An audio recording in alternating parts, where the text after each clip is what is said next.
तदंतर नारद जी के पूछने पर नारायण जी बोले, हे नारद, मैं सूर्य देव के पूजन का क्रम और संपूर्ण पापों और व्याधियों से विमुक्त करने वाले कवच और स्तोत्र का वर्णन करता हूँ, सुनो। जब माली और सुमाली ये दोनों दैत्य व्याधिग्रस्त हो गए, बीमारी से ग्रस्त हो गए, तब उन्होंने स्तुति करने के लिए शिव मंत्र प्रदान करने वाले ब्रह्मा जी का स्मरण किया। ब्रह्मा जी ने वैकुंठ में जाकर कमलापति श्री विष्णु से पूछा। उस समय शिव जी भी वहीं पर श्री हरि के सन्निकट विराजमान थे। ब्रह्मा जी बोले, हे हरे, माली और सुमाली दोनों दैत्य व्याधिग्रस्त हो गए हैं, इसलिए उनके रोग के विनाश का कौन सा उपाय है ये बतलाइए। श्री विष्णु ने कहा, हे ब्राह्मण, वे दोनों पुष्कर में जाकर वर्ष भर तक मेरे अंशभूत व्याधि हंता सूर्य देव की सेवा करें, इससे वे रोग मुक्त हो जाएंगे। शंकर जी ने कहा, जगदीश्वर, उन दोनों को रोग नाशक महात्मा सूर्य का स्तोत्र, कवच और मंत्र जो कल्प तरु के समान है प्रदान कीजिए। हे ब्राह्मण, स्वयं श्री हरि तो सर्वस्व प्रदान करने वाले हैं और सूर्य रोग नाशक है, जिसका जो जो विषय है अपने विषय में ये दोनों संपत्ति प्रदायक हैं। इस प्रकार विष्णु और शिव जी की अनुमति पाकर ब्रह्मा जी उन दैत्यों के घर गए। तब दैत्यों ने उन्हें प्रणाम करके कुशल समाचार पूछा और बैठने के लिए आसन दिया।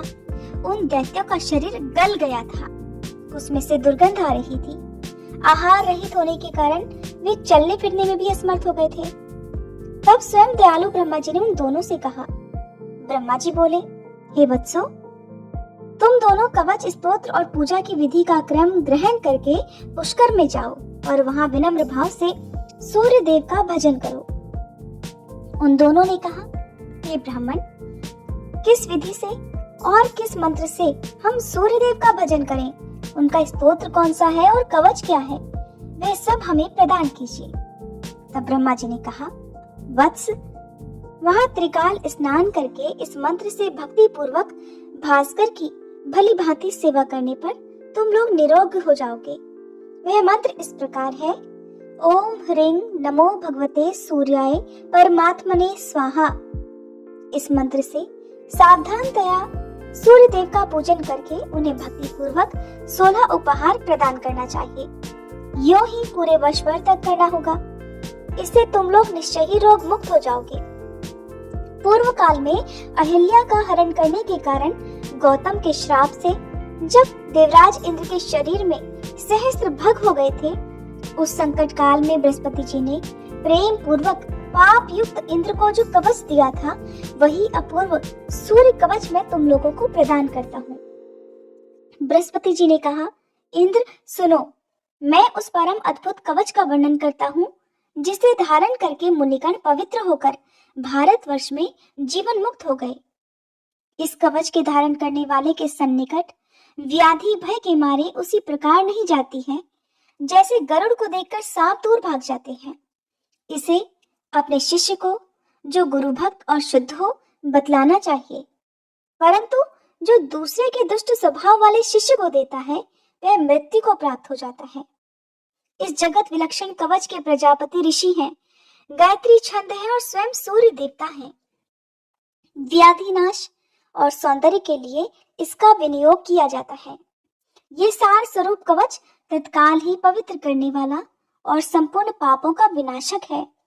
ह्रीं ओम क्लीं श्रीं श्री सूर्याय स्वाहा मेरे मस्तक की रक्षा करे।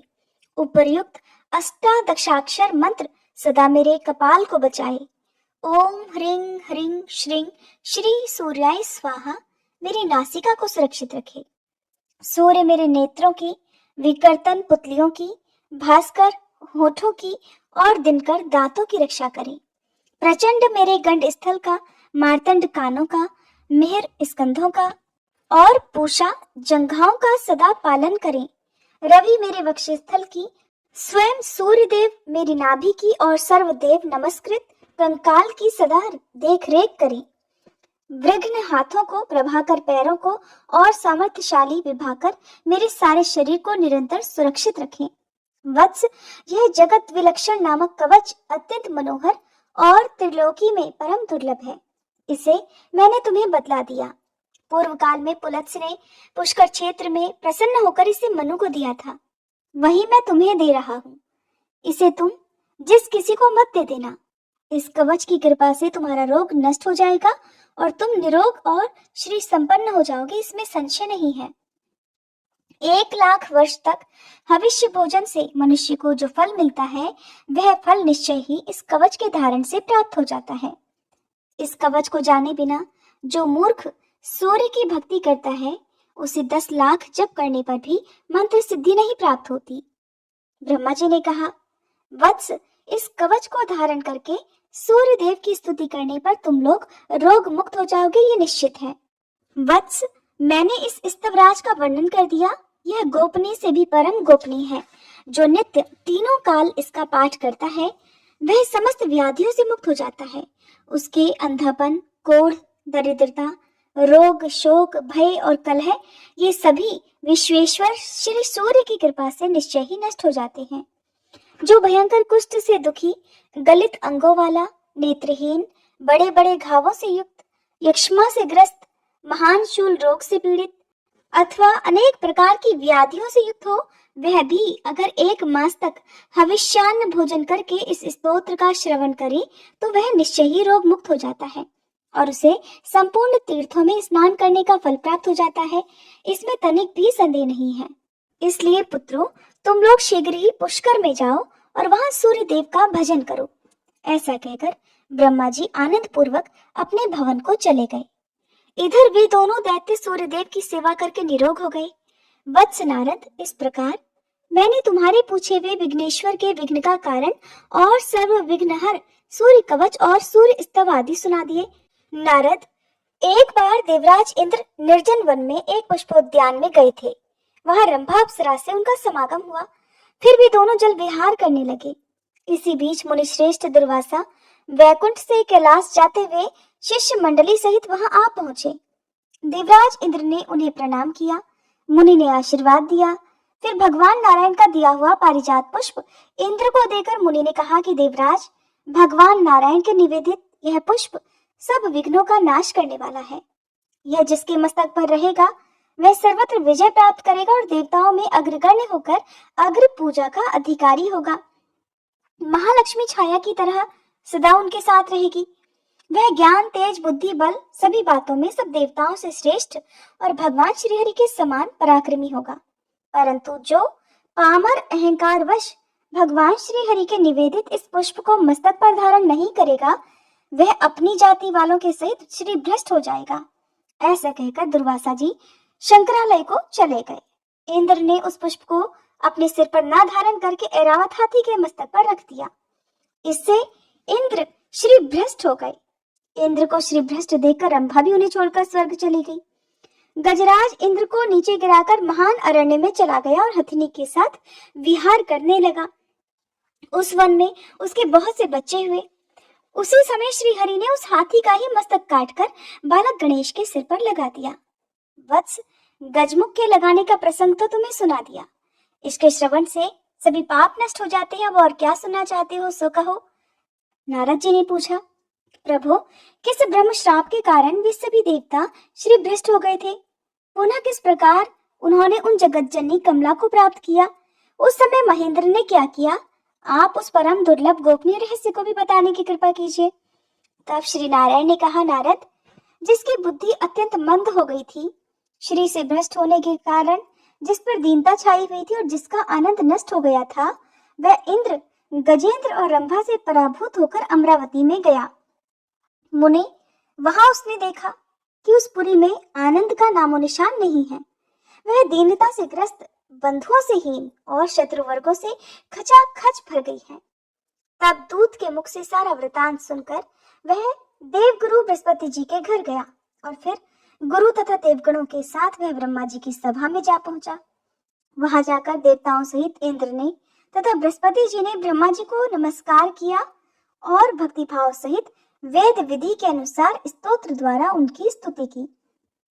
फिर बृहस्पति जी ने प्रजापति ब्रह्मा जी से सारा वृतांत कह सुनाया। उसे सुनकर ब्रह्मा जी ने नीचे मुख करके कहना आरंभ किया कि देवेंद्र, तुम मेरे प्रपौत्र हो और श्री संपन्न होने से सदा प्रज्वलित होते रहते हो। किंतु राजन, लक्ष्मी जी के समान सुंदरी शची के पति होने पर भी तुम आचरण भ्रष्ट हो जाते हो, और जो आचरण भ्रष्ट होता है उसे लक्ष्मी अथवा यश की प्राप्ति कहाँ से हो सकती है। वह पापी तो सदा सभी सभाओं में निंदा का विषय बना रहता है। रंभा ने तुम्हें हतबुद्धि बना दिया था, इसी कारण तुमने दुर्वासा जी द्वारा दिए गए श्रीहरि के नैवेद्य को गजराज के मस्तक पर डाल दिया। इस समय सबके द्वारा भोगी जाने वाली वह रंभा कहाँ है, और श्री से भ्रष्ट हुए तुम कहाँ, जिसके कारण तुम्हें लक्ष्मी से रहित होना पड़ा। वह रंभा भी तुम्हें क्षण भर में ही त्याग कर चली गई, क्योंकि वेश्या चंचला होती है। वह धनवानों को ही पसंद करती है, निर्धनों को नहीं, और पुराने प्रेमियों का तिरस्कार करके नए नए प्रेमियों को खोजती रहती है। परंतु वत्स, जो बीत गया वो तो चला ही गया, क्योंकि बीता हुआ पुनः वापस नहीं आता। अब तुम लक्ष्मी जी की प्राप्ति के लिए भक्ति पूर्वक नारायण का भजन करो। इतना कहकर नारायण परायण ब्रह्मा जी ने इंद्र को जगत सृष्टा श्री नारायण का स्तोत्र, कवच और मंत्र दिया। तब इंद्र देवताओं और गुरु के साथ पुष्कर में जाकर अपने अभीप्सित मंत्र का जप करने लगे और कवच ग्रहण करके उसके द्वारा श्री हरि की स्तुति में लीन हो गए। इस प्रकार पुण्यदायक शुभ भारत वर्ष में 1 वर्ष तक निराहार रहकर लक्ष्मी की प्राप्ति हेतु उन्होंने लक्ष्मीपति की सेवा की।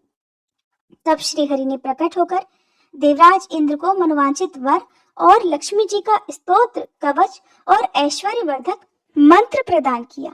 मुने ये सब देखकर श्री हरि तो वैकुंठ को चले गए और इंद्र क्षीर सागर पर पहुंचे। वहां उन्होंने कवच धारण कर स्तोत्र द्वारा स्तुति करके लक्ष्मी जी को प्राप्त किया। फिर देवराज इंद्र ने शत्रु को जीतकर अमरावती को अपने अधिकार में कर लिया। इस प्रकार सभी देवता एक एक करके अपने इच्छित स्थान को प्रस्थान कर गए।